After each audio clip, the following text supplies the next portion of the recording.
Hello, and welcome to a chapter a day. It's Tuesday, April the 23rd, and we will be reading Leviticus chapter 22. So yesterday we read about God's instructions through Moses for the children of Israel as far as the type of people that were affiliated with Aaron and his sons, or the high priest, that were supposed to be part of the sanctuary service. They could partake of the offerings, but they could not officiate. They could not enter the sanctuary with any type of deformity. Okay, this is what God required. So, chapter 22.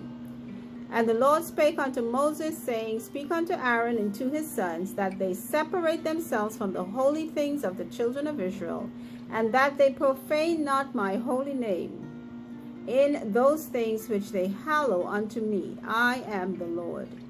Say unto them, whosoever he be of all your seed among your generations that goeth unto the holy things which the children of Israel hallow unto the Lord, having his uncleanness upon him, that soul shall be cut off from my presence. I am the Lord. What man soever of the seed of Aaron is a leper, or hath a running issue, he shall not eat of the holy things until he be clean. And whoso toucheth anything that is unclean by the dead, or a man whose seed goeth from him, or whomsoever toucheth any creeping thing, whereby he may be made unclean, or a man of whom he may take uncleanness, whatsoever uncleanness he hath. So again, God is a holy God. Sin is abominable unto God. Anything that has a sinful, anything that has been touched by something that is disdaining or dead or, unholy, unclean, cannot come near the sanctuary, because that's where God dwelt with the children of Israel. Verse 6, the soul which hath touched any such shall be unclean until even, and shall not eat of the holy things unless he wash his flesh with water. And when the sun is down, he shall be clean, and shall afterward eat of the holy things, because it is his food. That which dieth of itself, or is torn with beasts, he shall not eat, to defile himself therewith. I am the Lord. They shall therefore keep mine ordinance, lest they bear sin for it, and die therefore. If they profane it, I the Lord do sanctify them. There shall no stranger eat of the holy thing. A sojourner of the priest or an hired servant shall not eat of the holy thing. So again, the people that is to take part in the ordinance, or the in the eating of the offerings, which were the priest lot, they were supposed to eat of the offerings, certain parts, and these are the instructions for them. Verse 11, but if the priest buy any soul with his money, he shall eat of it, and he that is born in his house, they shall eat of his meat. If the priest's daughter also be married unto a stranger, she may not eat of an offering of the holy things. But if the priest's daughter be a widow or divorced, and have no child, and is returned unto her father's house, as in her youth, she shall eat of her father's meat, but there shall no stranger eat thereof. And if a man eat of the holy thing unwittingly, then he shall put the fifth part thereof unto it, and shall give it unto the priest with the holy thing. And they shall not profane the holy things of the children of Israel, which they offer unto the Lord. So once again, whatever you eat, you must be part of the priest's household, close kin. And if you are a stranger, maybe a servant that was bought by the priest, because the priest did have servants, then you were allowed to eat also. Verse 16, or offer them to bear the iniquity or trespass when they eat their holy things, for I the Lord do sanctify them.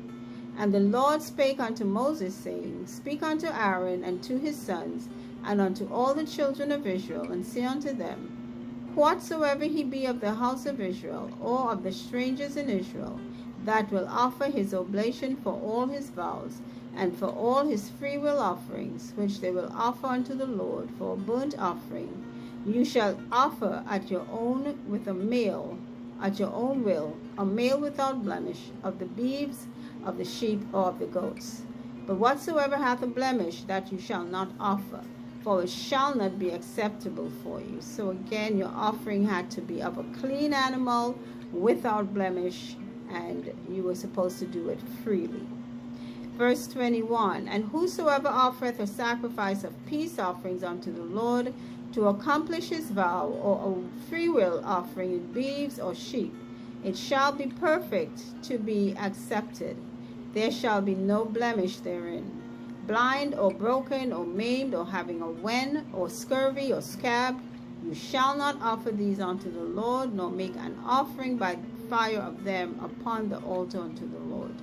Either a bullock or a lamb that hath anything superfluous or lacking in his parts, that mayest thou offer for a freewill offering, but for a vow it shall not be accepted. You shall not offer unto the Lord that which is bruised, or crushed, or broken, or cut, neither shall you make any offering thereof in your land. Neither from a stranger's hand shall you offer the bread of your God of any of these, because their corruption is in them, and blemishes be in them. They shall not be accepted for you. So once again, God is telling them, if you're bringing me something, bring me the best, bring it clean, and bring it untouched by any deformities. Okay? So that is what God wanted. God created everything. And when sometimes people just take the things they don't want and they give it to you. That's how we treat God too. God is not some little by the wayside person that we are appeasing, or he needs what we have. It all belongs to God. Nothing and no one would be here existing without God. And I would say that again. We all, whether we want to acknowledge it or not, we all exist because of God. Okay, verse 6. And the Lord spake unto Moses, saying, when a bullock or a sheep or a goat is brought forth, then it shall be 7 days under the dam, and from the 8th day and thenceforth it shall be accepted for an offering made by fire unto the Lord. And whether it be cow or ewe, you shall not kill it, and her young both in 1 day. And when you will offer a sacrifice of thanksgiving unto the Lord, offer it, offer it at your own will. On the same day it shall be eaten up. You shall leave none of it until the morrow. I am the Lord. Therefore shall you keep my commandments and do them. I am the Lord. Neither shall you profane my holy name, but I will be hallowed among the children of Israel. I am the Lord which hallow you, that brought you out of the land of Egypt to be your God. I am the Lord. Once again, give God of your best. Don't give God your leftovers. Don't give God your something that's it's not proper. Things that have blemishes and things that just are not worthy to be offered. Like people will take their most disgusting, messed up money and throw it in the plate. The one that the stores themselves may not even accept, or the bank. They think they can just give that to the church. Hey, you're asking for it. It's going to be free for you anyway. Take that. That's what God said. Give it to me freely and give me your best. No damaged goods. Okay? That's the end of it. And once again, the earth is the Lord's and the fullness thereof. That means everything. The sea and all that in them is, the skies and all that is in the celestial heavens. God created it all. So when we think to ourselves, anything is too much to give back to God, guess what? He made it all. It's not that he needs it, but we need to help others with it. When we give to God, we are giving to others. When we give to others, we give to God. And that's how things keep going. Whether it's at your church, whether it's in a charitable setting, wherever you give, it all is God's. So, again, thank you for listening. Thank you for viewing.